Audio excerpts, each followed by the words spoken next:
Elle est arrivée cherchant un foyer, mais a trouvé un cauchemar. Rejetée, seule avec 2 bébés dans un désert impitoyable, son avenir semblait scellé par la cruauté d'un homme et la rudesse d'une terre oubliée de Dieu. Mais ce à quoi personne ne s'attendait, c'était la force indomptable cachée dans son cœur de mère. C'est une histoire de survie, de larmes transformées en lutte et d'un amour qui a fleuri là où il n'y avait que poussière et désespoir. Préparez-vous, car ce voyage va vous captiver du début à la fin. Abonnez-vous à la chaîne, laissez votre j'aime sur cette vidéo et commentez d'où vous regardez pour ne manquer aucune de nos histoires passionnantes.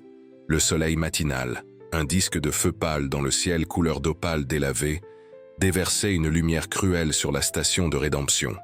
Où était-ce le nom de cet amas de planches brutes et de poussière?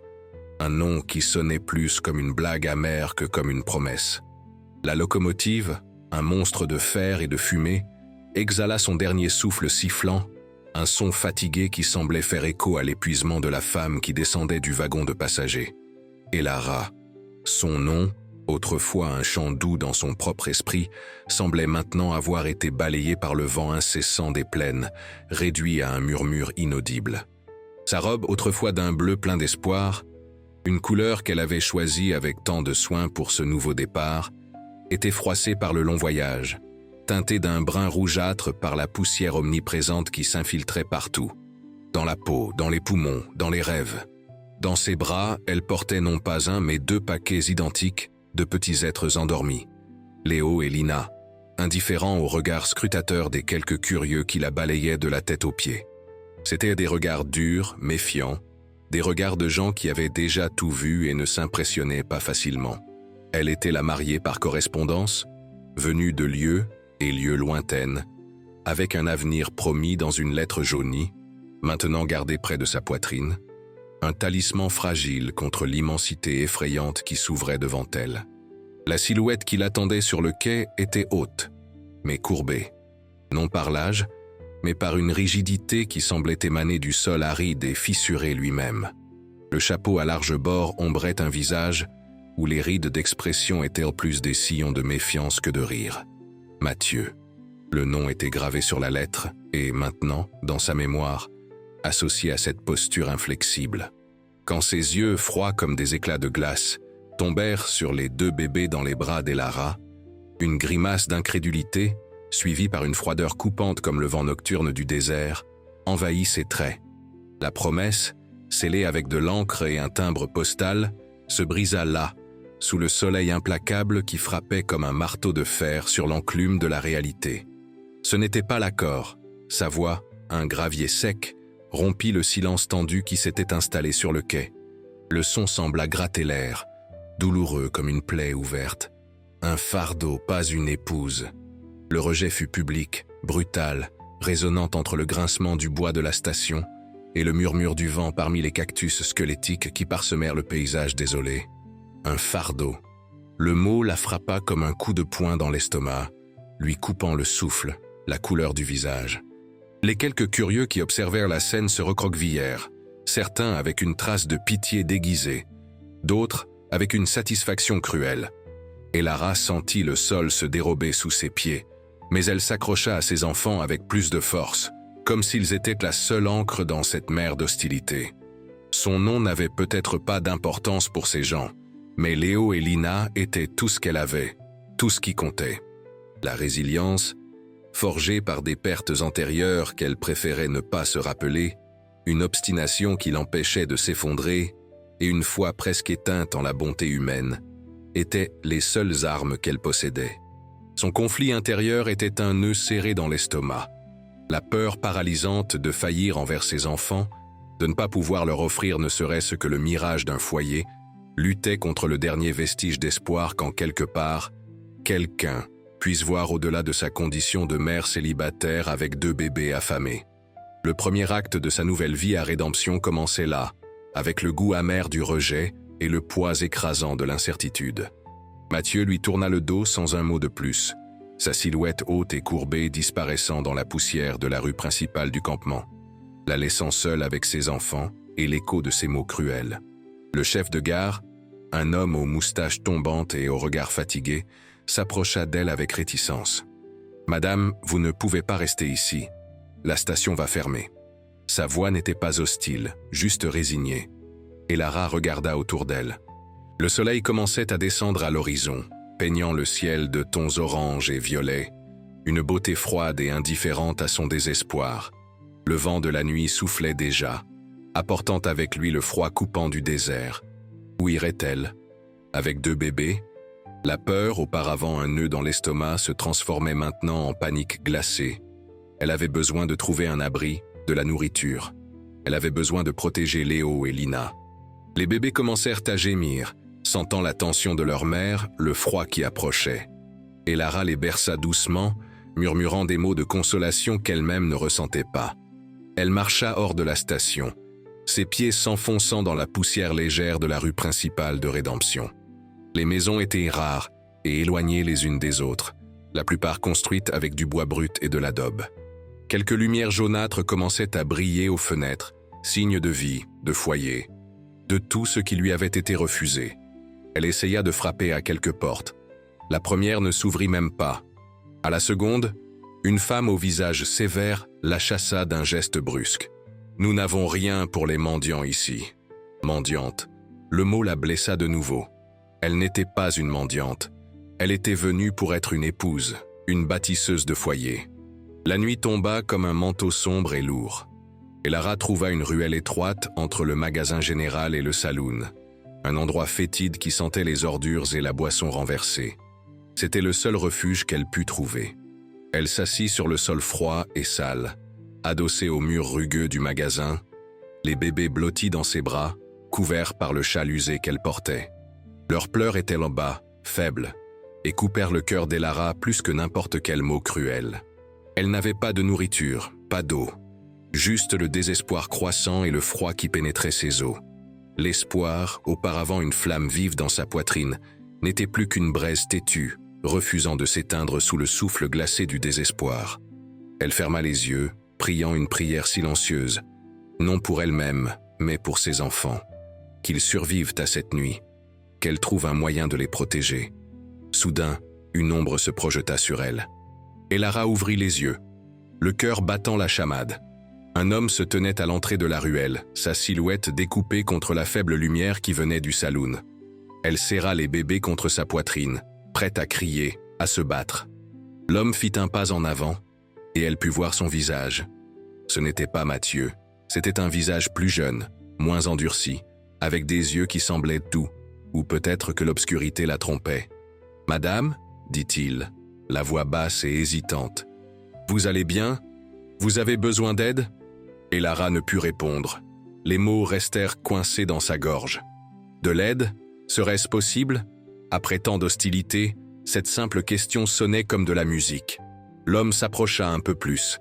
Il portait une lanterne, et la lumière jaunâtre éclaira son visage. Il avait les cheveux foncés et les yeux marrons qui l'examinaient avec une préoccupation sincère. « Je suis Thomas Martin. J'ai vu ce qui s'est passé à la station. Ce n'était pas juste. » Il regarda les bébés dans ses bras et son visage s'adoucit. « Ils doivent avoir froid et faim. » Et Lara retrouva finalement sa voix, un murmure rauque. « Oui, nous le sommes. » Thomas hocha la tête. « J'ai une petite grange à l'arrière de ma forge. Ce n'est pas grand-chose, mais c'est chaud et sec. Vous et vos enfants pouvez y passer la nuit, et je peux vous trouver un peu de lait et de pain pour vous. » Et Lara le regarda, méfiante. Pourquoi faisait-il cela? Que voulait-il en retour? Mais les faibles pleurs de Lina la ramenèrent à la réalité. Elle n'avait pas le choix. « Merci, » dit-elle, la voix étranglée par l'émotion. « Nous acceptons. » Thomas l'aida à se lever, prenant l'un des paquets avec précaution. Léo. Il était étonnamment doux avec le bébé. Ensemble, ils marchèrent dans les rues sombres de Rédemption, et Lara, sentant une petite et fragile pousse d'espoir commencer à naître dans son cœur. Peut-être, juste peut-être, que tout n'était pas perdu. La grange de Thomas était petite mais propre. L'odeur de foin sec et de cuir flottait dans l'air, une odeur réconfortante après la puanteur de la ruelle. Thomas alluma une lampe à huile, et la lumière dorée révéla un grabat improvisé avec des couvertures propres dans un coin. Il apporta un bol de lait tiède et un morceau de pain frais. Et Lara nourrit d'abord les bébés, leur petit cœur se calmant avec la nourriture. Ensuite, elle mangea un peu, sentant les forces revenir lentement à son corps épuisé. Thomas observait de loin, respectueux, sans poser de questions indiscrètes. Quand elle eut terminé, il dit « Reposez-vous, madame. Demain est un autre jour. » Il se retira, fermant la porte de la grange derrière lui, la laissant seule avec ses enfants et ses pensées. Et Lara s'allongea sur le grabat, les bébés blottis à ses côtés, et pour la première fois depuis qu'elle était arrivée à Rédemption, elle sentit une petite étincelle de paix. La nuit était encore froide dehors, le vent hurlait toujours. Mais là, dans la grange de Thomas Martin, elle se sentait en sécurité, du moins pour l'instant. Le lendemain matin apporta avec lui la dure réalité. La gentillesse de Thomas avait été un baume, mais pas une solution. Et Lara savait qu'elle ne pouvait pas dépendre de sa charité pour toujours. Elle avait besoin de trouver du travail, un endroit où vivre. Elle avait besoin de prouver à elle-même et à cette ville hostile qu'elle n'était pas un fardeau. Elle laissa Léo et Lina dormir sous les couvertures chaudes et sortit de la grange. Le soleil matinal réchauffait déjà la cour de la forge. Le son métallique d'un marteau frappant le fer venait de l'intérieur de l'atelier. Thomas travaillait, la sueur brillant sur son front, les muscles de ses bras tendus tandis qu'il modelait le métal incandescent sur l'enclume. Il y avait une force honnête dans son travail, une dignité qu'Elara admirait. Elle attendit qu'il fasse une pause. Quand il la vit, il sourit. « Bonjour. Vous avez bien dormi ? » ?»« Oui, merci, grâce à vous. » Elle hésita un instant puis dit « Monsieur Martin, j'ai besoin de trouver du travail. N'importe quoi. Je sais cuisiner, coudre, laver. Je n'ai pas peur du travail pénible. » Thomas essuya la sueur de son front avec le dos de sa main. « Rédemption n'est pas un endroit facile, madame. Et Lara, n'est-ce pas ?» Elle hocha la tête, surprise qu'il connaisse son nom. « Et Lara. Oui. Les gens ici sont méfiants, surtout avec les étrangers. » Il réfléchit un instant. Madame Repetit, qui gère la pension de famille, a peut-être besoin d'aide en cuisine ou pour le nettoyage. C'est une femme juste mais sévère. Je peux lui parler si vous voulez. Je vous serai très reconnaissante, dit Elara, sentant une nouvelle vague d'espoir. Madame Petit était une femme grande et mince, avec un chignon serré de cheveux gris et des yeux qui semblaient voir à travers l'âme. Elle écouta Thomas avec attention, puis examina Elara de la tête aux pieds. « Alors vous êtes la femme que Mathieu Dubois a rejetée, » dit-elle, la voix sans inflexion. Elara sentit son visage rougir, mais garda le regard ferme. « Oui, madame, c'est moi. Et vous avez 2 enfants. »« Oui, madame. Des jumeaux. » Madame Petit soupira. « Ce n'est pas un endroit pour les jeunes enfants. Mais Thomas ici semble vous faire confiance. Et j'ai besoin d'aide. La cuisinière m'a laissé tomber la semaine dernière. » Elle regarda Elara de nouveau. « Vous pouvez commencer aujourd'hui. Faire la vaisselle, nettoyer les sols. Si vous faites vos preuves, vous pourrez peut-être aider en cuisine. Le paiement et la nourriture et une petite chambre à l'arrière. Ça vous va ?» Elara faillit pleurer de soulagement. « Ça me va, madame, merci beaucoup. » Le travail à la pension de famille était dur, de longues heures, des tâches épuisantes. Mais Elara ne s'en souciait pas. Elle avait un toit au-dessus de sa tête, de la nourriture pour ses enfants et un but. La petite chambre à l'arrière était exiguë, mais elle en fit un foyer douillet pour Léo et Lina. Les habitants de Rédemption la regardèrent toujours avec méfiance. Ils chuchotaient quand elle passait. Mathieu Dubois l'ignorait complètement, comme si elle était invisible. Mais Elara levait la tête et allait de l'avant. La méfiance dans le campement était comme une ombre collante, s'accrochant à ses talons à chaque pas incertain qu'elle faisait. Mais elle était déterminée à ne pas se laisser abattre. Thomas était une présence constante et réconfortante dans sa vie. Il passait à la pension de famille tous les jours, parfois pour un repas, parfois juste pour voir comment elle allait. Il apportait de petits cadeaux pour les bébés, un hochet en bois qu'il avait fait lui-même, un morceau de tissu doux qu'il avait trouvé au magasin général. Un soir, après une journée particulièrement difficile, Elara raccommodait l'une des chemises de travail de Thomas. Il l'observait en silence, assis à la petite table de sa chambre. « Vous avez des mains habiles, Elara, » dit-il finalement. « Merci. J'ai appris à coudre depuis petite. » Elle termina le raccommodage, un travail parfait, presque invisible. Elle lui remit la chemise. Voilà. Thomas prit la chemise, ses doigts effleurant les siens un instant. Un petit frisson parcourut le bras d'Elara. Il regarda le raccommodage, puis elle. C'est le meilleur raccommodage que j'ai jamais vu. Il sortit de sa poche un petit paquet enveloppé dans du papier brun. J'ai apporté ceci pour vous, pour les bébés. Elara déballa le paquet. C'étaient 2 petites poupées de chiffon, cousues avec soin, avec des visages brodés. Elle sourit. Un sourire sincère qui illumina son visage fatigué. « Ils sont magnifiques, Thomas. Merci. Je sais que ce n'est pas grand-chose. »« C'est parfait, » l'interrompit-elle. « Ils vont adorer. » Ce petit geste, cet échange de gentillesse, renforça le lien entre eux. Ce n'était pas encore de l'amour, mais c'était de l'amitié, du respect, une compréhension mutuelle qui réchauffait le cœur d'Elara. Les semaines se transformèrent en mois. Elara devint une figure familière à Rédemption. Certains habitants commencèrent à la saluer, à offrir un sourire timide. Madame Petit, malgré sa sévérité initiale, commença à faire confiance à Elara, lui donnant plus de responsabilités en cuisine. Léo et Lina grandissaient, rampant dans la petite chambre, balbutiant leurs premiers mots. Ils étaient la joie d'Elara, la raison de sa lutte, mais la vie à Rédemption restait difficile. L'hiver approchait, apportant avec lui le froid intense et la pénurie de provisions. Une maladie commença à se propager dans le campement, une fièvre qui laissait les gens faibles et affaiblis. Elara prenait toutes les précautions pour protéger ses enfants, mais la peur était constante. Une nuit, Lina commença à tousser, une toux sèche et persistante. Le lendemain, elle avait une forte fièvre. Elara paniqua. Le docteur de la ville était un homme vieux et fatigué, avec peu de ressources. Elle s'occupa de Lina jour et nuit, appliquant des compresses froides, essayant de la faire boire un peu d'eau. Mais la fièvre ne cédait pas. Thomas venait lui rendre visite tous les jours, apportant des herbes médicinales qu'il connaissait, offrant des mots de réconfort. Il voyait le désespoir dans les yeux d'Elara, l'épuisement sur son visage. Une de ces nuits, tandis qu'Elara veillait le sommeil fébrile de Lina, Thomas s'assit à ses côtés. Le silence dans la petite chambre n'était brisé que par la respiration difficile de la fillette et par le crépitement du bois dans la petite cheminée. « Vous avez besoin de vous reposer, Elara, » dit-il doucement. « Je reste avec elle. » Elara secoua la tête. « Je ne peux pas. C'est ma responsabilité. »« Nous partageons cette responsabilité maintenant, » dit-il, sa voix ferme mais douce. « Laissez-moi vous aider. » Elara le regarda, les yeux pleins de larmes. Elle était si fatiguée, si effrayée. Et là il était, offrant son soutien inconditionnel. « Pourquoi ?» murmura-t-elle. « Pourquoi faites-vous tout cela pour moi ?»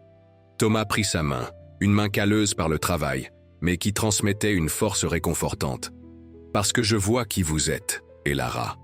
Je vois votre force, votre courage, votre amour pour vos enfants. Et parce que je tiens à vous. » Ces mots la touchèrent en plein cœur. Personne ne lui avait jamais dit quelque chose comme ça. Elle serra sa main, sentant une vague de gratitude et quelque chose de plus, quelque chose qu'elle n'osait pas nommer. « Je tiens aussi à vous, Thomas, » admit-elle, la voix étranglée. Ils restèrent là, main dans la main, partageant le poids de l'inquiétude, la fragilité de l'espoir. Cette nuit-là, au milieu de la peur et de l'incertitude, quelque chose changea entre eux. Une confiance plus profonde, une connexion plus intime. Lina, heureusement, commença à aller mieux les jours suivants. La fièvre céda, la toux diminua. Elara sentit un immense soulagement, une gratitude profonde envers Thomas, qui avait été à ses côtés à chaque moment difficile. Mais la tranquillité à Rédemption était toujours fragile. Des rumeurs commencèrent à circuler sur une bande de hors-la-loi qui rôdait dans la région, pillant de petites villes et des fermes. Le shérif, un homme plus préoccupé par son verre de whisky que par la sécurité du campement, minimisait les rumeurs. Mais la peur était palpable. Les gens fermaient leurs portes plus tôt, regardèrent par-dessus leur épaule. Elara sentait la tension dans l'air, une sombre prémonition. Mathieu Dubois, qui jusque-là l'avait ignoré, commença à l'observer de loin, le regard indéchiffrable. Elle ne savait pas quoi en penser. Serait-ce une menace voilée ou quelque chose de plus? Une nuit, en rentrant de la pension de famille vers sa chambre, et Lara entendit des voix altérées venant du saloon. Elle reconnut la voix de Mathieu, âpre et irritée, et une autre voix inconnue, pleine d'arrogance. Curieuse et appréhensive, elle s'approcha de la fenêtre poussiéreuse du saloon. Ce qu'elle vit la glaça. Mathieu discutait avec un groupe d'hommes à l'apparence rude. Des hommes qu'elle n'avait jamais vus auparavant. C'étaient clairement les hors-la-loi dont on parlait tant. Et Mathieu, il semblait être en train de négocier avec eux.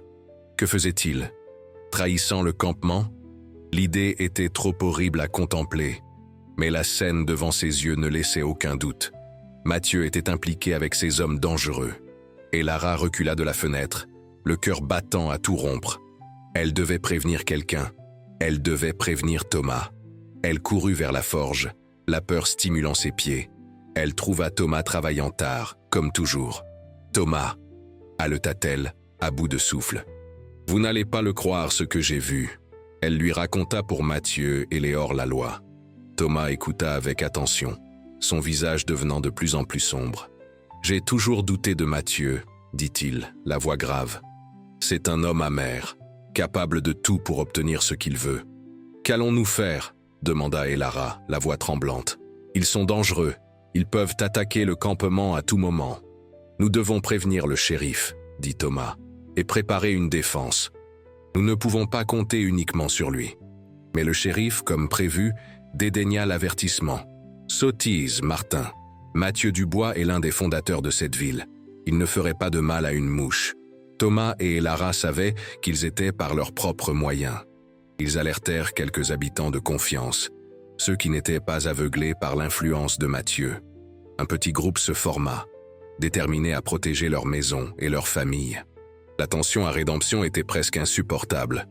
Chaque ombre semblait une menace, chaque bruit nocturne un signe de danger.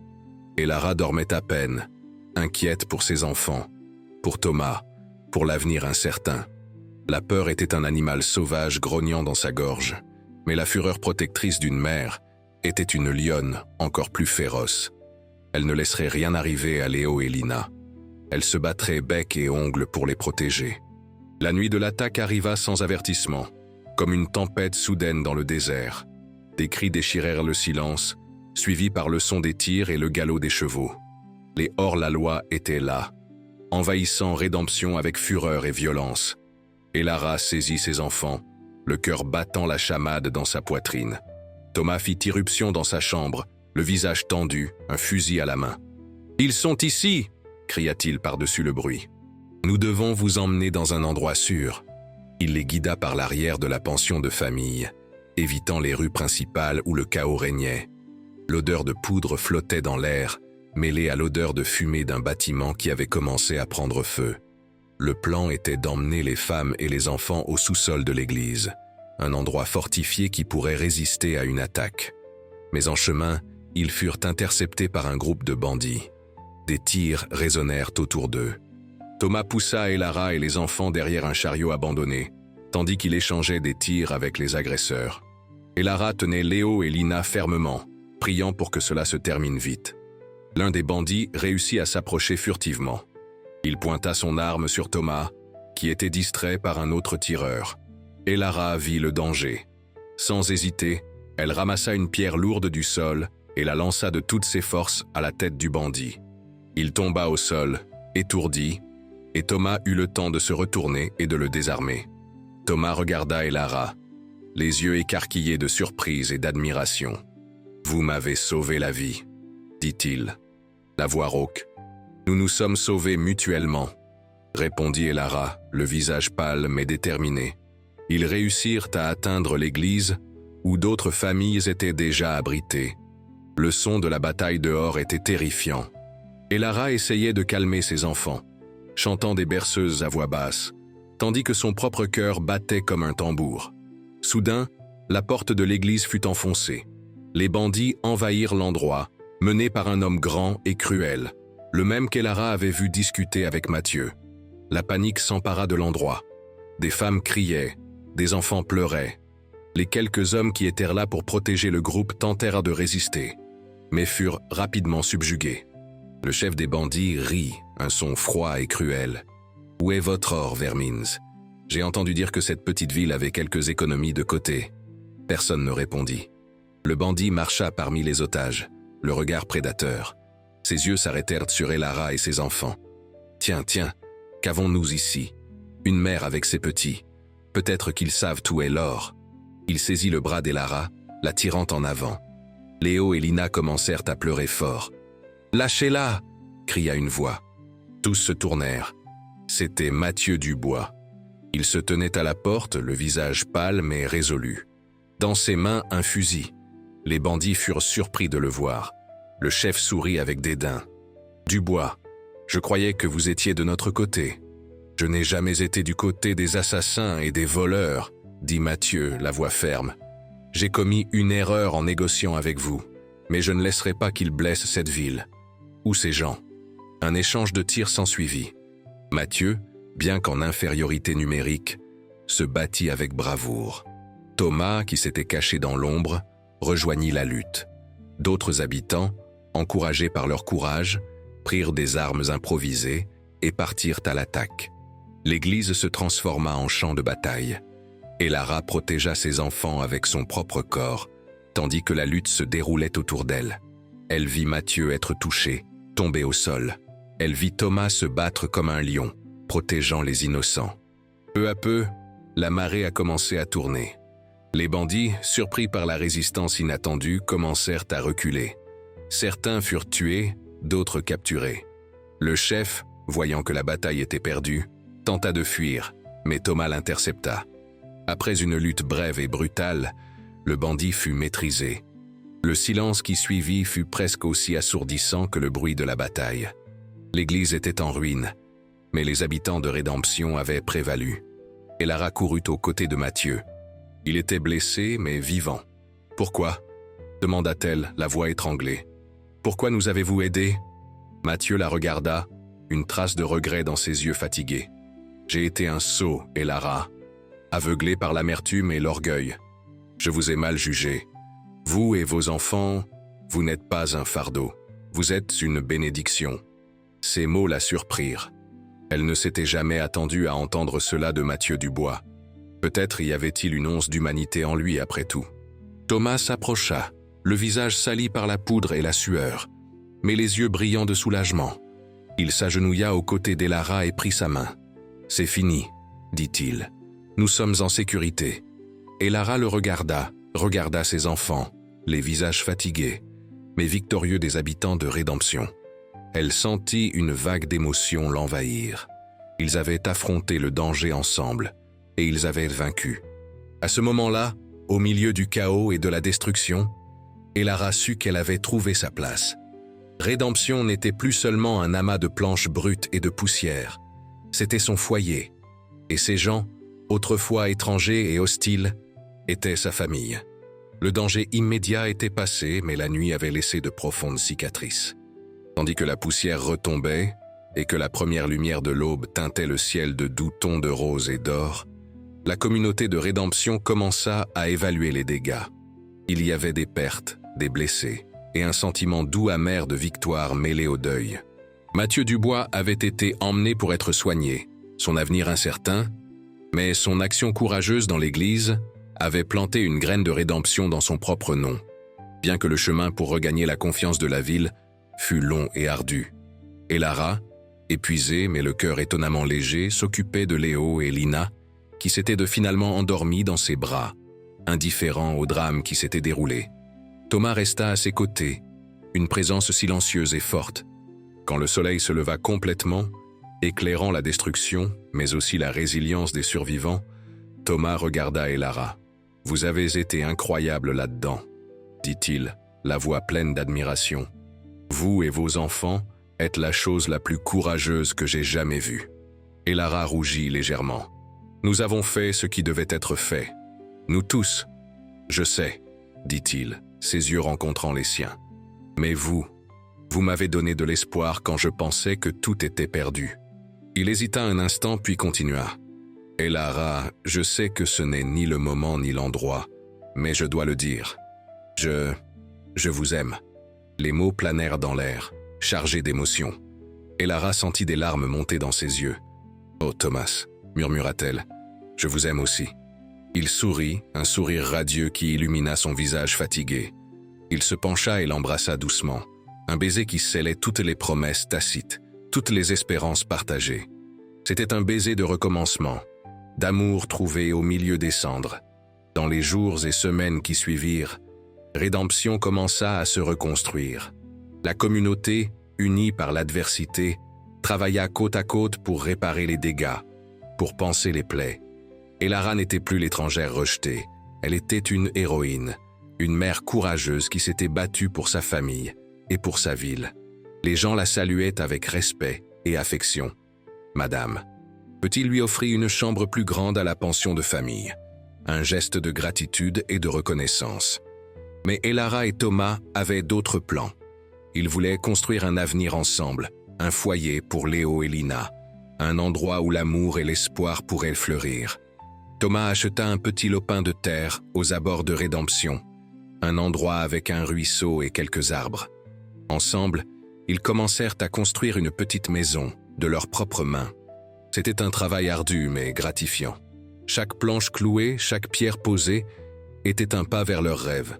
Léo et Lina grandissaient heureux et en bonne santé, courant dans le champ, jouant sous le regard attentif de leurs parents.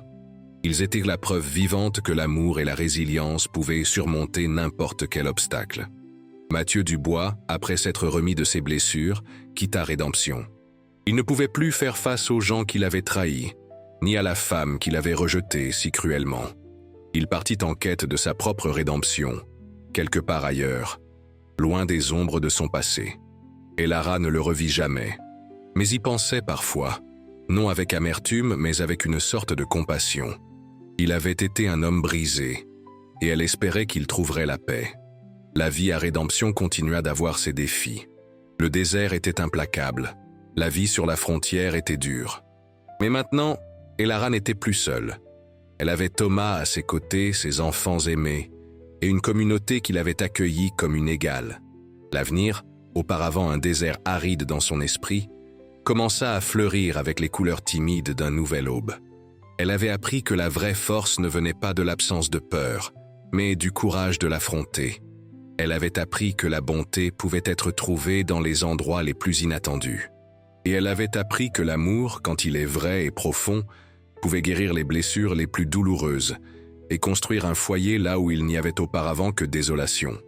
Et ainsi, la mariée par correspondance qui était arrivée à Rédemption, le cœur plein d'espoir et les bras chargés de bébés, trouva bien plus qu'un mari et un foyer. Elle se trouva elle-même, sa force, sa voix. Elle trouva l'amour dans sa forme la plus pure et la plus vraie. Et elle trouva finalement la rédemption qu'elle avait tant cherchée, non pas dans un nom de ville, mais dans la chaleur de sa famille et dans la promesse d'un avenir brillant, construit de ses propres mains, sous le vaste et implacable ciel de l'Ouest. Son voyage avait été ardu, marqué par les larmes et les pertes, mais aussi par des moments de joie et de triomphe indicibles. Et tandis qu'elle regardait le coucher de soleil peignant l'horizon de couleurs vibrantes, Elara savait, avec une certitude qui réchauffait son âme, que son histoire était, par-dessus tout, une histoire d'espoir. L'espoir qui, même dans les circonstances les plus sombres, ne doit jamais être abandonné, car c'est elle, l'espoir, qui nous guide à travers l'obscurité vers la lumière d'un nouveau jour.